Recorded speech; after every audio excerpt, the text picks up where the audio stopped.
In die sportnuus gaan ons na die rugbyveld en dit is die onder 20 Springbok span, die junior Springbokke, wat tans in 'n reeks speel teen Chili en teen Fiji en teen Georgia, dit is in Kaapstad.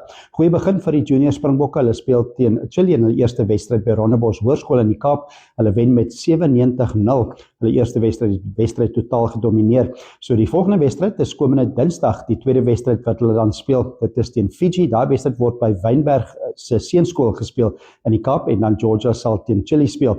En dan die laaste wedstryd ook nog wat die Suid-Afrikaanse span oor het, hulle gaan dan teen Georgia speel nog hulle derde wedstryd in hierdie toernooi. Onder 20 span wat tans 'n goeie vorm toon, hulle het ook onlangs die rugby kampioenskap gewen. Dit was 'n toernooi waarin Australië, Nieu-Seeland en Argentinië ook deelgeneem het. En dan nog rugby nuus is die vrouespan van Suid-Afrika wat ook in aksie is oor die naweek. Hulle speel in Nairobi in Kenia, speel in die Afrika beker kompetisie. Hulle speel teen Madagaskar en dit is die vroue Springbok span wat baie goed doen die afgelope paar toernooie in Afrika, die afgelope 4 toernooie wat hulle gewen het. En dit dan rugby nuus vir in die tunnel.